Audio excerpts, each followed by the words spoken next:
여러분은 주어진 자신의 모습에 만족하십니까? 혹시 지금보다 좀 더 잘생기고 좀 더 많이 배우고 좀 더 좋은 가문에 태어난다면 더 행복할 텐데 왜 나의 모습은 이것밖에 안 되나, 이런 생각을 해보신 적이 없습니까?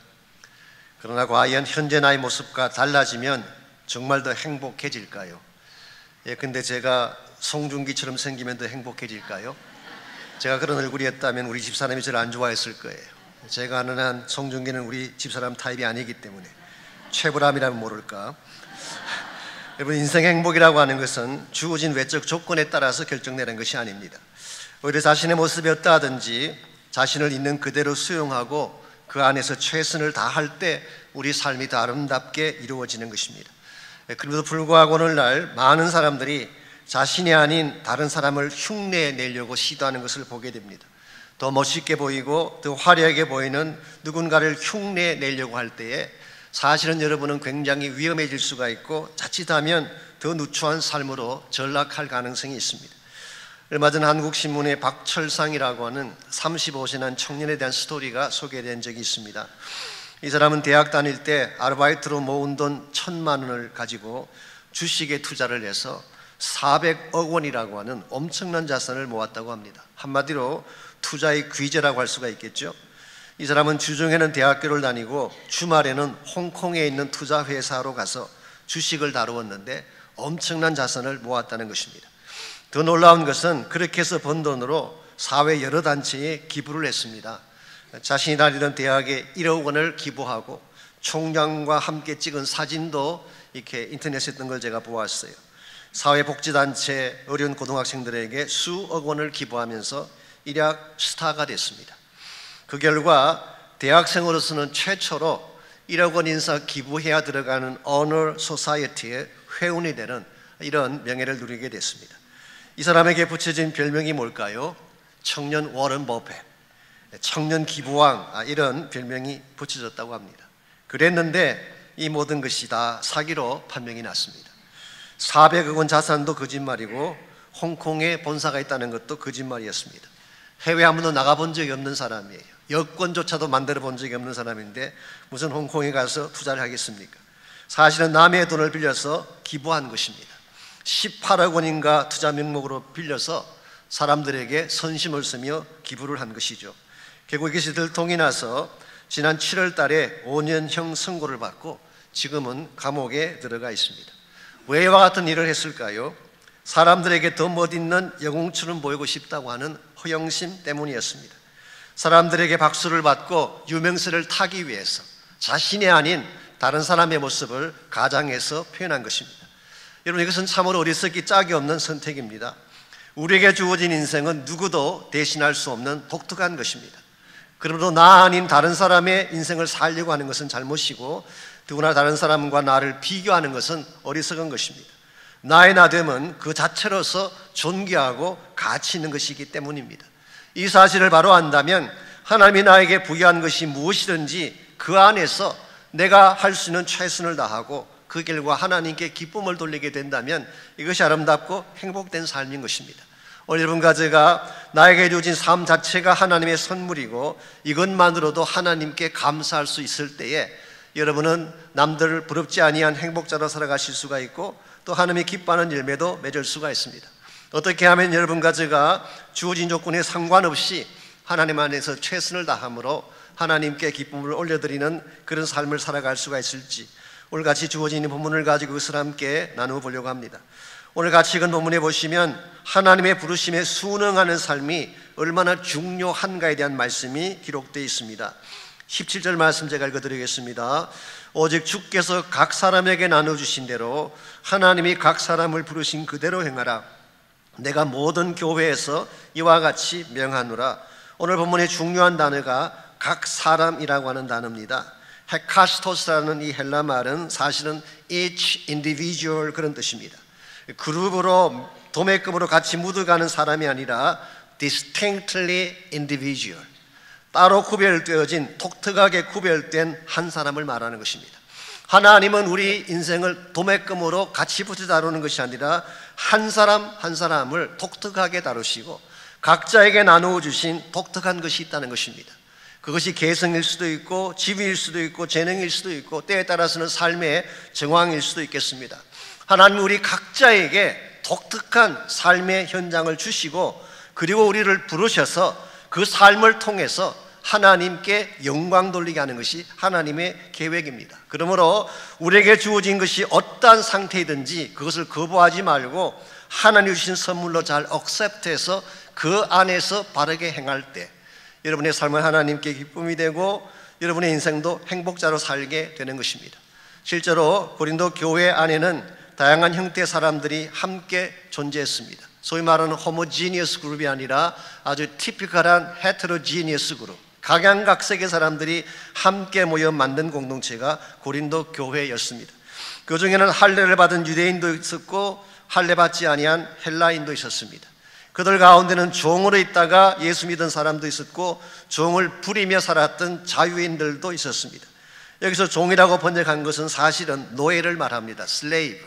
이 고대 사회는 노예가 참 많았어요. 특히 고린도 지역에는 약 3분의 1이 노예였던 것으로 알려져 있습니다.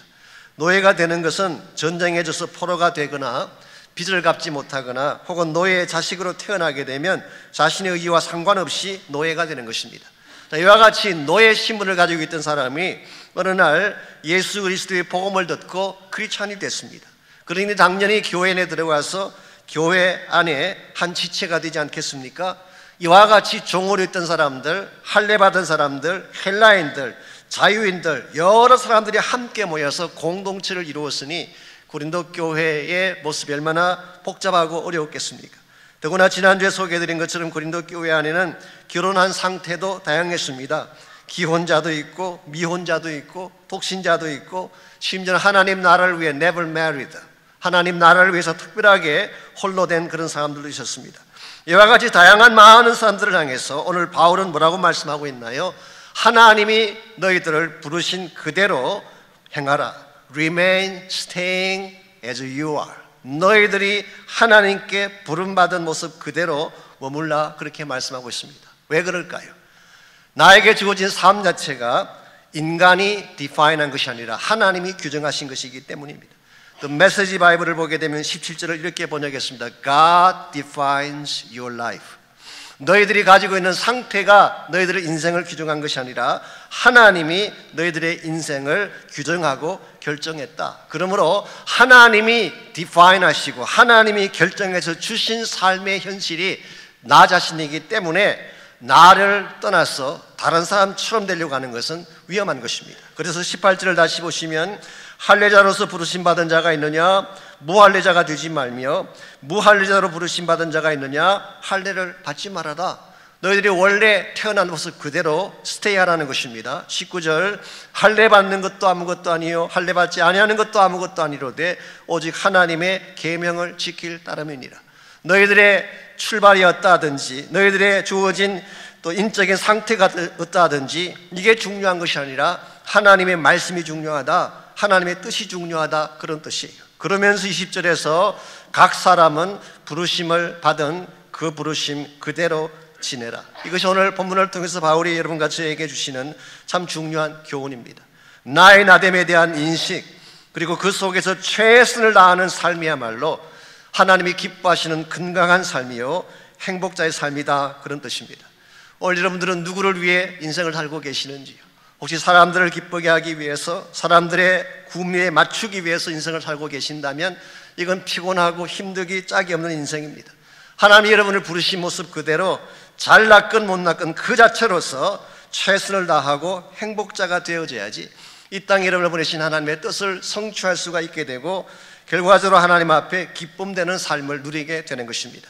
우리 모두에게 주어진 형편이 다르고 상태가 다르지만 나에게 주어진 모습 그대로 하나님께 올려드려서 우리의 삶 자체가 하나님께 기쁨이 되고 영광이 되려면 어떤 것이 필요할지 오늘 본문 속을 나타난 몇 가지 교훈을 정리하는 가운데에 있는 그대로 행복자가 되는데 필요한 몇 가지 요소들을 나누려고 합니다. 첫 번째로 여러분과 나의 모습 그대로 행복자로 하나님께 드려지기를 원한다면 내가 가진 신분이 새로운 신분이다. 이 새 신분에 대한 인식이 필요합니다. 여러분과 제가 예수님을 믿는 순간, 나의 구원자로 영접하는 순간, 여러분은 과거에 어떠한 스테이터스를 가지고 계셨든, 그게 종이든 노예든 자유자든 어떤 스테이터를 가지고 있든 그리스도를 영접하는 그 순간 new status, new identity, 새로운 신분을 가진 자가 되는 것입니다. 즉 예수 그리스도의 사람이라고 하는, 크리스찬이라고 하는 새로운 신분을 소유한 자가 되는 것입니다. 이와 같이 새 신분을 갖게 되면 어떤 형편이 될까요? 22절을 보십시오. 주 안에서 부르심을 받은 자는 종이라도 주께 속한 자유인이요, 또 그와 같이 자유인이 됐을 때 부르심을 받은 자는 그리스도의 종이니라. 나의 신분이 혹시 종이었다고 할 때에, 종이 된 상태에서 내가 부르심 받았다면은 실제 사회적인 나의 스테이터스는 종이지만 그리스도 안에 들어왔기 때문에 자유자가 되었다. 쉽게 표현하면 우리의 모든 죄의 권리를 다 벗어버리고 율법의 권리를 다 벗어버리고 그리스도 안에 있는 참 자유를 누리게 되었기 때문에 나의 신분에 상관없이 자유케 된 것입니다. 동시에 외형상으로는 자유인이고 외형상으로는 마음대로 할 수 있는 신분을 가졌다고 하더라도 예수님을 믿는 그 순간 그는 그리스도의 종이 되어서 새로운 마스터, 새로운 주인을 섬겨야 된다. 저는 여기에 우리가 크리스찬이 됨으로써 말미암아 누리게 될 참된 자유에 대한 개념을 읽어볼 수가 있게 됩니다. 여러분, 자유라고 하는 것은 내 마음대로 하는 것이 아닙니다. 예수님을 주인 삼고 그분의 뜻을 따라 행하는 것이 참 자유의 길이에요. 내 마음대로 한다는 말은 다른 말로 표현하면 내가 주인이라는 뜻이죠. 더 정확하게 표현하면 내 육신의 소욕이, 내 안에 있는 carnal desire가 주체가 돼서 나를 이끄는 삶을 사는 것. 이러한 자의 삶은 아무리 겉모양이 자유인처럼 보여도 사실은 자유인이 아닙니다.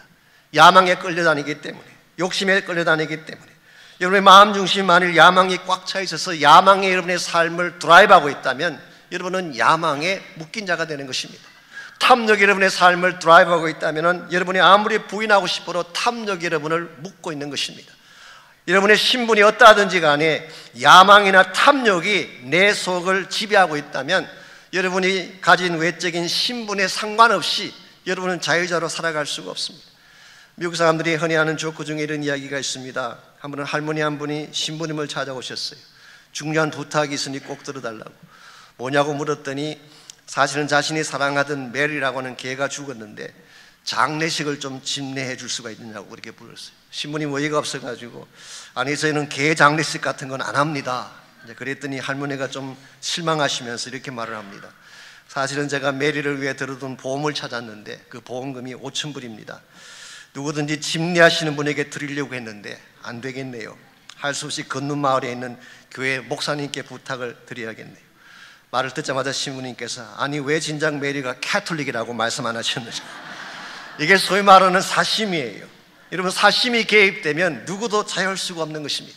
내 마음속에 탐심이 들어오는 그 순간 우린 욕심을 따라 기울게 되고 모든 것을 욕심이 이끄는 대로 결정하게 되는 것입니다.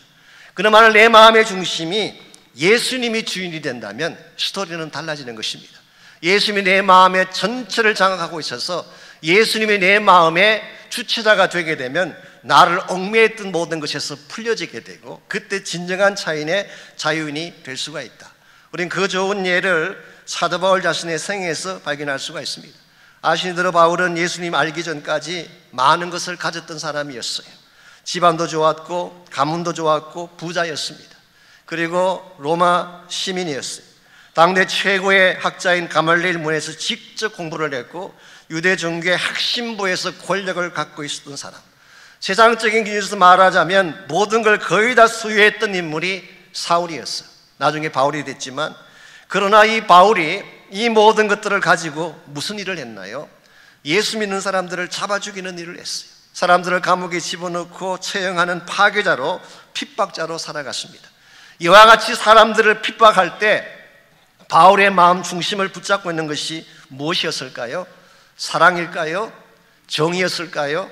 하나님이었을까요? 아닙니다. 외형상으로는 하나님을 위하고 유대 종교를 위한다고 말은 했지만 실제 바울의 마음의 중심을 붙잡고 있는 것은 정오심이었어요. 아니면 더 높아지기 위한 야망이었을 가능성이 많습니다. 이와 같이 야망이 그 마음을 꽉 채우고 있고 정오심이 그 마음을 얽매고 있는 사도 바울의 모습, 행복자로 살 수 있을까요? 결코 그럴 수가 없었을 것입니다. 이와 같이 생활했던 바울이 다메섹 도상에서 예수님을 만나는 순간 그는 그 모든 야망에서 풀려나게 됩니다. 진짜를 만나고 났더니 그동안 나를 이끌었던 모든 것들이 아무것도 아닌 사실을 깨닫게 되고 참 주인이신 예수 그리스도에게 자기 삶을 의탁하게 되고, 이것이 우리가 알고 있는 예수 만난 이후에 참 자유자 바울의 모습이라고 할 수가 있습니다. 여러분과 저의 삶 가운데에 진정한 자유를 누리기를 원하신다면 그리스도에게 붙잡혀야 돼요. 그분이 내 인생의 주인 되게 하셔야 됩니다. 예수님 내 인생의 최대 가치가 되고 그분이 내 마음을 장악하는 자가 되는 순간 우리는 세상 일에 연연하지 않게 됩니다. 세상 것을 가져도 좋고 갖지 않아도 상관없습니다. 사람들이 나에게 박수를 보내도 좋고 야유를 보내도 상관없습니다. 내 안에 그리스도가 계시기 때문에. 여러분과 제가 참으로 하나님 안에서 나에게 주어진 조건에 상관없이 행복하게 기쁘게 살아가려면 그리스도 안에서 새 피조물 된 사실을 알아야 돼요. 우리는 과거의 사람이 아닙니다. New creature. 그리스도 안에 있는 자에게는 누구나 새 것입니다. 새로운 피조물 된 사실을 기억하고 새로운 존재로 살아가야지 여러분은 주어진 조건에 상관없이 하나님 뜻을 위해 살 수 있는 것입니다. 두 번째로 여러분의 제 삶이 있는 그대로 하나님 앞에 기쁨을 올려드리려면 삶의 방향을 바르게 해야 됩니다. 내 삶의 디렉션이 바른 방향을 향해야지 하나님의 기쁨 되는 삶을 추구할 수가 있습니다. 23절 말씀 보십시오. 너희는 값으로 사신 것이니 사람들의 종이 되지 말라고 했습니다. 여러분과 제가 크리스찬이 된 이 사건은 그냥 된 사건이 아니라는 것입니다. 하나님께서 값을 지불하고 우리를 사셨기 때문에 주어지게 된 존재가 크리스찬의 존재입니다. 하나님께서 여러분과 저를 구원하실 때에 얼마나 많은 것을 지불하셨을까요? 얼마나 많은 양을 지불하셨을까요? 하나님의 아들 예수 그리스도라고 하는 정말 온 우주와도 바꿀 수 없는 가장 값진 것을 지불하고 여러분과 저를 사셨어요. 그러므로 이제부터 여러분과 저의 삶은 우리의 것이 아니라 값을 지불하고 사신 하나님의 소유가 되었고, 그러므로 이제 우리는 사람들의 종로로 타며 살아서는 안 된다, 그런 뜻이. 오늘 본문에서 사람의 종로로 한다는 이 말의 뜻이 뭘까요? 쉽게 표현하면 사람들을 기쁘게 하고 사람들의 구미를 맞추고 그들의 인정을 받으려고 하는 삶, 이게 바로 사람의 종으로 사는 것입니다. 여러분과 제가 예수를 믿은 이후에도, 예수의 사람이 된 이후에도 사람들을 기쁘게 하기 위해서, 사람들의 구미를 맞추기 위해서, 사람들의 박수를 받기 위해서 살아가게 된다면 여러분의 삶은 삐뚤 수밖에 없고 잘못될 수밖에 없는 것입니다. 그런데 반대로 날 사랑하셔서 자신의 전부를 주신 예수 그리스도를 위해 살게 된다면 여러분의 인생은 가치 있게 되고 아름답게 되는 것입니다. 오늘 우리의 삶의 두 가지 방향이 오늘 본문에 제시되고 있습니다. 인간을 기쁘게 하기 위해서 사람을 향하여 인생을 살아갈 것이냐, 아니면 내 인생의 참 가치이신 예수님을 기쁘게 하기 위해서 예수 그리스도를 향하여 우리 인생을 살아갈 것인가. 오늘 여러분 삶의 방향이 하나님이냐 인간이냐, 하나님이냐 나 자신이냐, 여기에 따라서 삶의 내용도 달라지게 되고 열매도 달라지게 되는 것입니다. 구약 성경에 보게 되면 이스라엘의 초대 왕이었던 사울과 2대 왕인 다윗에 대한 인생 스토리가 기록되어 있습니다. 인간적인 차원에서 두 사람을 비교해 보면 두 사람 다 좋은 자질을 가지고 있는 지도자라고 할 수가 있습니다. 첫째로 둘 다 얼굴이 참 잘생겼어요. 사울도 얼굴이 잘생겼고 키가 크다고 성경은 기록하고 있습니다. 다윗도 눈이 빼어나고 얼굴이 아름다웠다, 그렇게 성경은 묘사합니다. 이걸 보면은 둘 다 한섬했어요. 잘생겼어요. 두 번째로 둘 다 전쟁을 참 잘했습니다. 사울도 전쟁에서 승리를 많이 했지만 다윗도 전쟁에서 승리를 많이 했죠. 세 번째로 둘 다 이스라엘의 왕을 지냈어요. 한 나라의 왕이 된다는 거 쉽지 않습니다. 그런데 사울도 왕을 지내고 다윗도 왕을 지냈어요. 네 번째, 공교롭게도 두 사람 다 40년 동안 이스라엘을 다스렸어요. 사울도 40년간 다스렸고 다윗도 40년 동안 왕위에 있었습니다. 이와 같이 인간적인 비교를 해보면 둘 다 좋은 자질을 가지고 있는 훌륭한 인생 같은데, 사도행전 13장 21절과 22절에 보게 되면 하나님은 사울은 패하시고 다윗을 세우셨다, 그렇게 기록하고 있어요. 하나님께서 사울은 패하여 버리시고 다윗은 세워주셨다. 실제로 사울 왕은 하나님께서 패하심으로 말미암아 그의 말년은 비참하게 되고 결국 자길로 최후를 마치게 되죠. 그 반면에 다윗은 하나님이 세우셨기 때문에 이스라엘의 영원한 성군이 되고 지금도 존경받는 왕이 된 것입니다. 무엇이 두 사람의 이와 같은 운명을 바꿔놓았을까요? 한마디로 표현하면 삶의 디렉션 때문입니다. 나와 인간을 위해 살아가느냐 아니면 하나님을 향해 사느냐, 이 차이점이 다윗과 사울을 갈라놓은 것입니다. 성경 기록에 의하면 사울은 하나님을 위해 살았다기보다는 자신의 영광을 위해 살았어요. 그래서 그는 전쟁에 승리했을 때에 갈멜에 자신의 기념비를 세웁니다. 하나님께서 막으셨지만 아말렉과의 전투가 끝났을 때에 전리품을 남겨다가 자기가 취하려고 했어요. 좋은 양들과 소들을 많이 취했어요. 뿐만 아니라 이 사울은 사람들의 박수에 참 민감했습니다. 다윗이 골리앗을 죽이고 돌아왔을 때에 수많은 이스라엘 백성들이 거리에 나와서, 특별히 여인들이 속옷치며 춤을 추며 노래할 때 어떤 노래를 불렀습니까? 사울이 죽인 자는 천천히요, 다윗은 만만이라고 노래했어요. 이걸 들었던 사울이 업셋됐어요. 성경 기록에 하면은 굉장히 분노했어요. maybe 그의 마음속에는 열등감과 maybe 질투심이 그로 하여금 분노하게 만들었는지도 모르겠어요. 이 한 가지 일 때문에 그는 다윗을 죽이기로 작심하게 되고 결과적으로 다윗의 원수가 돼서 평생을 살아가게 되죠. 그리고 자기중심적으로 인간중심적으로 삶을 추구했기에 결국 사울왕의 마지막 말년은 비참했고 나중에는 실성한 사람처럼 살아가다가 전쟁에 패배하고 자결로 생애를 마치고 말았습니다. 그 반면에 다윗은 모든 것을 하나님 중심으로 살았어요. 자기 마음의 소원도 자기가 품었던 꿈도 살아야 될 이유도 하나님 한 번밖에 없었어요. 그래서 다윗이 기록한 유명한 시편인 시편 16편 2절에 보게 되면 다윗은 고백합니다. 주밖에는 나의 복이 없나이다. 세상에 수많은 복이 있지만, 내가 추구할 수 있는 수많은 영광들이 있지만 나에게 있어서 복은 하나밖에 없습니다. 주님 한 분이 전부입니다. 이와 같이 하나님 중심으로 하나님만을 위해서 그의 삶을 투자하며 살아왔기 때문에 다윗은 결과적으로 이스라엘 역사상 가장 위대한 왕으로 쓰임받았고 다윗의 후손 가운데서 메시아신 예수님께서 탄생한 것입니다. 여러분과 저의 인생도 마찬가지입니다. 인간을 향하여 살 것이냐 하나님을 향해 살 것인가. 그래서 인간을 향해 살아가는 한은 여러분은 절대로 상처와 고통을 벗어날 수 없어요. 아무리 노력해도 인간은 만족시킬 수 없기 때문에. 그러므로 사람을 중심으로 살게 되면 여러분의 인생은 막히게 되고 답답하게 되고 상처받게 되는 것입니다. 그러나 만일 사람을 보는 것이 아니라 사람 너머에 계시는 하나님을 바라보게 되면 여러분이 혹시 억울한 일을 당하고 힘든 일을 당해도 그것을 극복하고 넘어서게 되는 것입니다. 베들레헴 철강회사라고 하는 유명한 회사가 있었습니다. 그 회사의 회장을 역임한 분이 찰스 슈왑이라는 사람인데요, 아마 여러분이 알고 있는 투자가 찰스 슈왑과는 다른 인물입니다. 여러분 그 스탁 브로커인 찰스 슈왑은 정확하게 말하면 찰스 로버트 슈왑이에요. 그런데 제가 지금 말씀드리는 찰스 슈왑은 찰스 마이클 슈왑. 이분은 앤드류 카네기 밑에서 일을 하다가 나중에 회장까지 된 그런 인물입니다.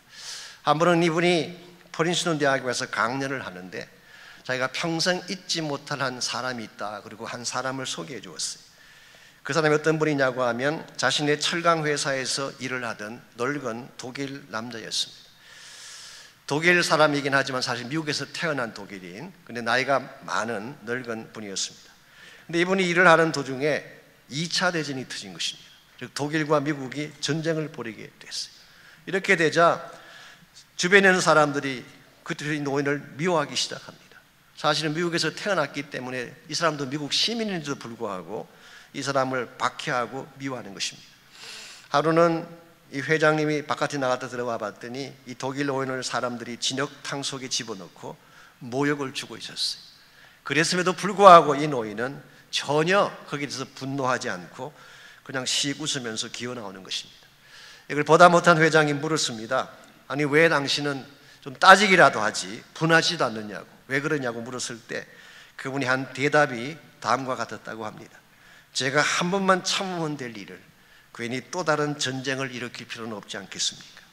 이미 2차 대전이 벌어졌는데 또 우리 안에서 또 전쟁을 일으킬 필요가 뭐가 있겠는가, 그런 뜻이겠죠. 그러면서 한마디 덧붙이기를, 무슨 일을 당하든 주님 바라보며 그저 웃지요. 무슨 일을 당하든 주님 바라보며 그저 웃지요. 사실 이게 보통 말이 아닙니다. 정말 내공이 굉장히 깊은 사람이 아니면 할 수 없는 말. 나를 억울하게 만들고 나에게 피해를 주는 사람을 앞에 놓고도, 그러면 당연히 화를 내야 되고 당연히 대어드려야 됨에도 불구하고 웃는다고 하는 것은 이거 굉장히 깊은 영성 가진 사람이에요. 이와 같은 사람은 함부로 다룰 수가 없어요.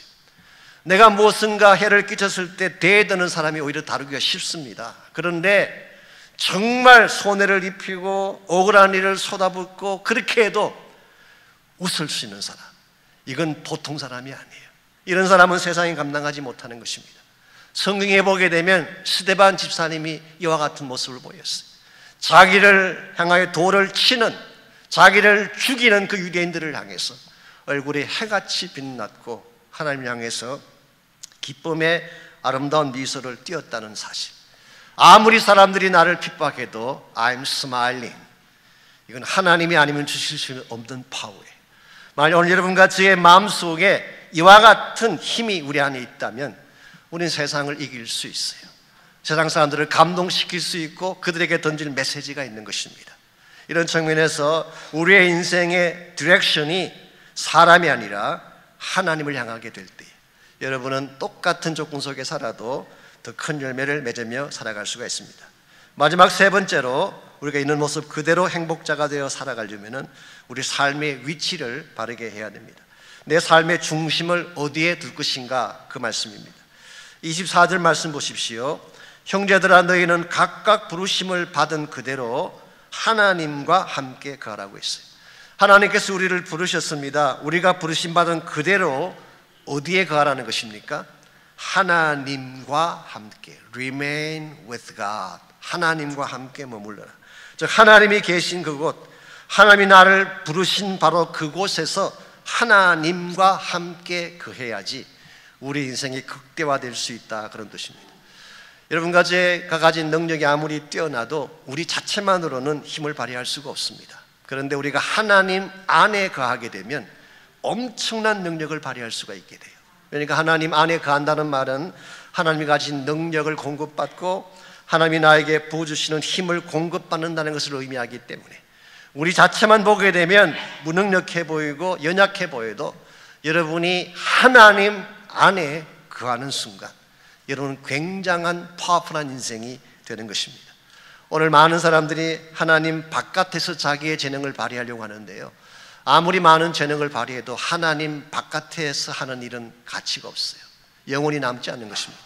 그런데 하나님 안으로 들어왔을 때, 하나님 안에서 나에게 주어진 부르심과 나의 사명을 감당할 때에 하나님이 기뻐하실 열매가 맺히고 하나님이 우리에게 부어주시는 무한대의 가능성을 발휘할 수가 있게 되는 것입니다. 이와 같이 하나님 안에서 인생을 꽃피우는 삶을 이사야 58장 11절은 물된 동산이라고 표현했어요. 물된 동산.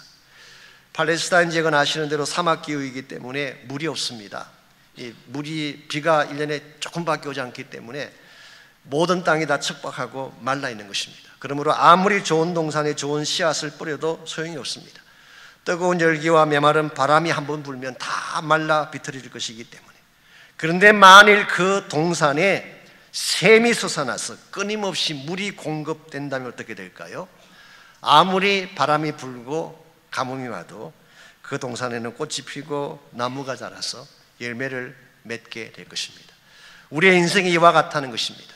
우리 삶의 위치가 하나님 안으로 들어왔을 때, 우리 삶의 위치가 in Christ, 그리스도 안으로 들어왔을 때, 그래서 하나님께서 가지신 모든 가능성을 우리가 소유하게 되고 그때 하나님이 아니면 맺을 수 없는 엄청난 차원의 열매를 맺게 되는 것입니다. 한국의 치과의사 분 중에 윤규라는 분이 계십니다. 이분이 얼마 전에 KBS 아침마당에도 나오셔서 본인의 사역에 대한 간증을 하신 걸로 제가 알고 있는데요. 제가 찾아본 자료에 의하면 이분이 원래는 철도 공무원이었다고 합니다. 그랬는데 나이 20세 되던 해에 열차 사고를 당하게 되면서 한쪽 다리를 다치게 됐어요. 잘 못 서게 됐어요. 그 결과 육신도 장애를 겪게 되고 정신적인 충격으로 굉장히 어려운 시간을 보냈다고 합니다. 아마 일반 사람 같았으면 자신의 육체적 조건을 단식하며 저주하며 주저앉았을 터인데 이분은 믿음의 사람이었습니다. 자기 모습을 원망하기보다는 이와 같은 상황에서 하나님이 나에게 주시고자 하는 뜻이 뭘까? 이걸 놓고 기도하기 시작한 것입니다. 그때 이런 마음이 찾아왔다고 합니다. 사실은 사고로 죽을 수도 있었는데 하나님이 살려주신 삶이 아니냐. 그러므로 지금부터 내가 사는 삶은 덤으로 사는 삶이기 때문에 나를 위해 살지 말고 하나님 위해 살자, 그렇게 결심하고 그때부터 공부를 다시 시작했습니다. 좀 늦은 나이지만 4년 동안 공부를 한 끝에 치과대학에 입학을 하게 되고 나중에 치과대학을 졸업하고 의사가 됐어요. 전 이것만으로도 기적이라고 생각합니다. 이와 같이 다친 사람이, 나이가 많은 분이 치과의대에 들어간다는 것도 보통 기적이 아니죠. 그런데 기적은 여기서 멈추지 않습니다. 이분이 의사가 된 후에 그는 무료 봉사로 여러 곳을 다니면서 섬기고 해외 나가서 선교하고, 특별히 매년 교도소를 방문해서 교도소에 있는 사람들을 치유하고 돕는 사역을 하셨어요. 그 나온 기록을 보니까 그가 벌었던 연봉의 절반을 매년 재수자들을 위해서 사용을 했는데 이것을 몇 년간 했는가? 16년을 계속했다고 합니다. 이게 아무나 할 수 있는 일일까요? 저는 이러한 삶이야말로 물된 동산의 삶이 아닌가. 혼자 있었더라면 낙오할 수밖에 없는 인생인데 혼자 있었더라면 아무리 애쓰고 노력해도 탈진에 말라갈 수밖에 없는 인생인데 하나님 안에 뿌리를 내렸기 때문에 꽃이 피고 열매가 맺힌 삶. 이거는 성경이 제시하고 있는 참으로 행복한 그리스도의 삶의 전형이라고 할 수가 있습니다. 이런 의미에서 우리 인생은 우리 홀로 살 수가 없습니다. 하나님 안에 들어와서 하나님 안에 거해야 됩니다. 특별히 하나님의 사랑 안에 거하는 것은 굉장히 중요한 것입니다. 하나님 안에 거할 때에 하나님의 능력이 나를 살게 하고 그 사랑 안에 거할 때에 어떠한 핍박이나 고독이나 외로움이 찾아와도 우린 그 모든 것을 딛고 일어서서 우리 삶을 아름답게 꽃피우며 살아갈 수 있게 되는 것입니다. 여러분과 저의 인생은 혼자 살도록 창조되지 않으셨어요. 하나님 안에 살도록 만들어졌습니다. 그 사랑 받고 그 사랑 먹어야지 바르게 살 수 있는 것이 여러분과 저의 삶의 현주소입니다. 이런 면에서 오늘 여러분께서 어떠한 위치에 있든지 어떠한 모습으로 인생을 살아가든지 나에게 주어진 모습을 탓하기보다는 하나님 안에서 그 사랑 안에서 내가 할 수 있는 일이 뭔가, 내가 할 수 있는 최선의 삶이 무엇인가, 나를 이 땅에 보내신 하나님의 뜻이 무엇인가를 정확하게 아시고 그 능력과 그 사랑 안에서 하나님이 기뻐하는 열매를 향해 달려갈 수 있기를 바랍니다. 그때 여러분 한 분을 살아도 가치 있게 살 수가 있고 하나님이 기뻐하는 존귀한 열매들을 맺으며 살아갈 수가 있습니다. 이런 면에서 우리 모두가 이 시간에 한번 기도할 때에 우리 인생이 하나님 안에 있는지 확인해 보시고 아직도 그리스도 안으로 들어오지 않는 분이 혹시 계신다면 마음의 문을 열고 예수를 여러분의 구원자로 초청하시고 In Christ, 그리스도 안으로 들어오는 축복이 있기를 바랍니다. 그리고 그 사랑을 내 가슴에 안고 하나님의 사랑을 날마다 먹고 마시며 그 능력 가운데 살게 달라고 기도하시기를 바랍니다. 세상이 아무리 척박하고 아무리 험악해도 그 사랑 받는 자들은 당당하게 살 수 있어요. 힘있게 살아갈 수가 있어요. 아무리 인생이 나를 거역하고 나를 배신해도 감사하며 아름답게 살아갈 수가 있어요. 그러므로 그 사랑 안에 거하게 달라고 기도하시고 그 능력과 그 사랑 부어달라고 기도하시기 바랍니다. 이제 나같이 한 목소리로 함께 우리 결단의 기도, 신의 기도 함께 드리겠습니다.